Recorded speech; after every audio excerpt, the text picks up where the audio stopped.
a glimpse of old Vassar Street. We are all now. We are now in the.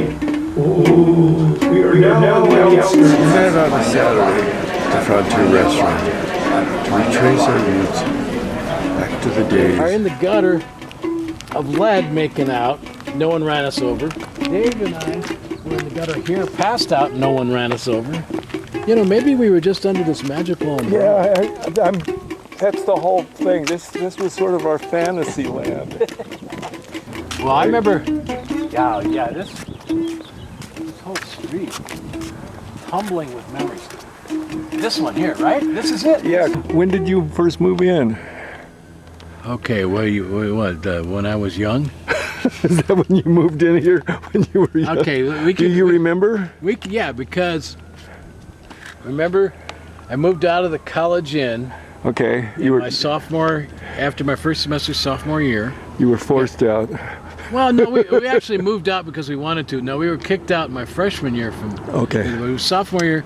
It's the second semester. We ended up in the apartment that Vince got on Mulberry Street across from Strong Thorn Mortuary, right next to Jill's Bakery, and we lived there that second term, and then we hitchhiked to San Francisco. San Francisco. Anyway, we came back from that. So that was Kent State. What was the 1970 was Kent State? Right. Okay. So in spring of 70, Kent State. We moved here in the fall of 70. Oh my. Yeah. After Kent State. So we went to San Francisco, came back, and we needed a place, and so Mac had got a place through friends of his sisters or her parents. So we got this place. No, scratch that. We got this place because another guy we knew from high school had just left to go to the military. So anyway, we got this place. Mac got it. So yeah, the fall of 2004. Was your mailbox there? Nope.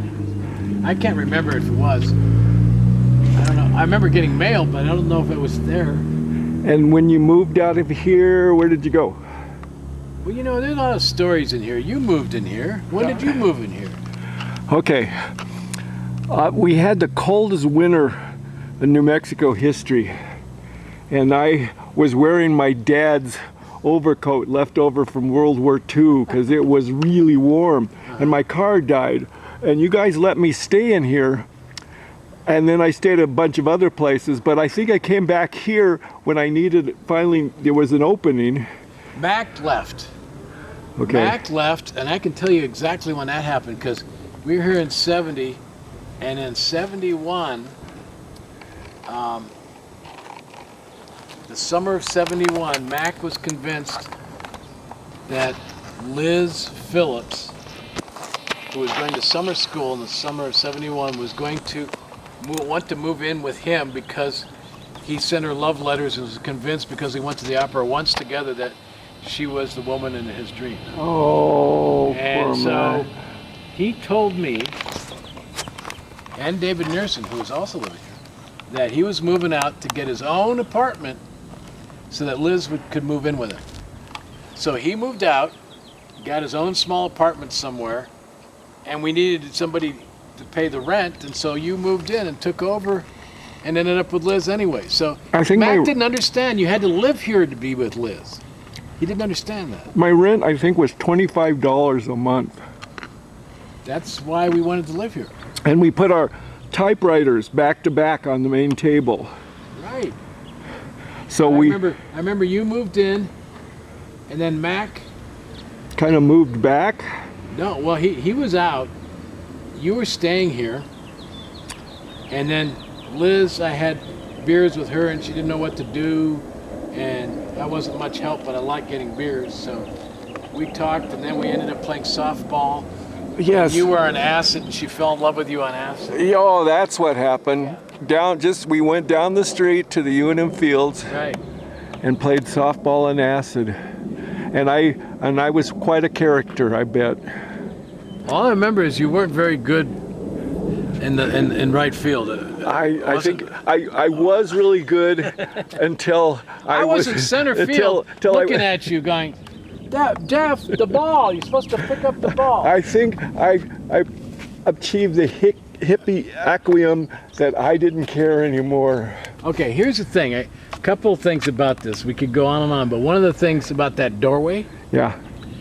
Okay, it's a magical doorway. You didn't know that. No. Get a picture of the magical doorway. Okay. Because what happened back when we lived there, we had the top glass of that doorway was stained glass. Remember that? Okay. Because Pat Dominguez came by one evening and broke it. Oh, he Dominguezed it. Yeah. So anyway, so inside that door, there was a bookshelf to your right with a stereo, and on the left was a sag-bottomed couch. Okay, yes. And against the far wall was the table for the dining room and kitchen. And there was a bedroom to the left and a bedroom behind the wall and a kitchen to the left. Anyway, so I would be sitting on the couch usually trying to study, maybe reading Alexander Herzen, you know. And so as you were wont to do. I was wont to do. So I can remember that there was a woman who was in my history class named Sasha Newell. Ooh, I think I was in love with her. I remember Sasha. I would think I was in love with her because I loved the name Sasha, and she had a retroussé nose, and she had a Zoftig figure, wonderful Zoftig figure with this retroussé nose and blonde hair, and so I just immediately imagined that she was right out of some Russian novel. And so we talk in class. So one night I'm sitting here, and I hear this knock on the door. I open it up, and it's Sasha and this other woman going, "Hi," and they kind of giggle as they walk in the room. Oh. Wait a minute. What are you doing here, Grub? I said, well, this is where I live. Oh, we got the wrong place. She and her friend had been looking for somebody who actually lived a couple houses down. Her friend knew this guy, and they got the wrong address, and they stumbled through that doorway. And so then I started dating Sasha Newell. So, but to tell you why it's magical is because the summer of '71, I was sitting on that same couch, mind you, and I had that New Year's Eve, 70 to 71, gone to a New Year's Eve party at Mac Ennis's house. And we were in the basement getting drunk with a whole bunch of people, and this woman came in who I thought was lots of fun. And she put on my boots and started making fun of my boots, and I thought she was the greatest woman alive, and she was witty and really smart. She was actually my age, but she had skipped a grade ahead. Jenny Calvin. So anyway, we kind of hit it off at that party. Then she went back to Boston where she was going to school, and she went to Boulder where she was going to school. Anyway, so that summer I'm sitting there, and the door was open, didn't need to be knocking, and she walks in the door. And you go, whoa, what are you doing here? Well, I was looking for Mac because I heard from his sister that he lived here, and I'm about to leave town, but I thought I'd say goodbye to Mac. And oh, well, hi, Jenny. So we ended up taking a walk down to Lead and going up Lead. And by the time we were coming back down Lead, we were in the street making out in the gutter. And we realized that we had to consummate this somehow. So, but I had to get her to the airport. And that was, you know, kind of emotional trying because I wanted her to stay. But yeah, so she walked through the door, and we ended up linking up for a good while after that. I ended up going to Los Alamos on 4th of July, meeting her at the pool where she fell off the top diving board in her bikini because she saw me walk up, and it was wonderful, one of those things, you know. I had a great time. And we were at her house, and she had to go work as a waitress at the golf club where the pool was. She came back from working on a waitress, and we immediately jumped in bed. But the bed was important because it was the bed her mother committed suicide in. And she was exorcising the demon of her mother's suicide. I didn't know this at the time. I heard, she told me afterwards, which is a good thing because it might have spoiled some stuff. But she was very dramatic, trying to figure out why her mother committed suicide. Reading her mother's diaries wouldn't make any sense.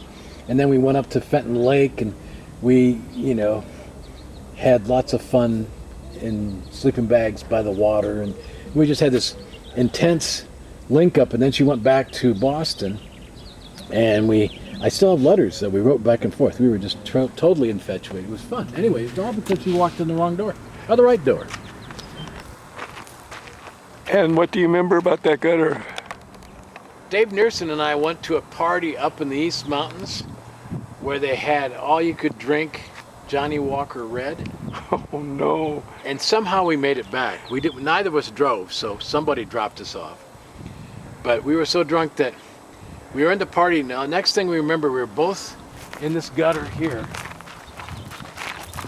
with our heads on the curb and our bodies in the street. So our pillow was the gutter, was the curb, and the street was our bed. So we both woke up totally passed out in the street. I remember that.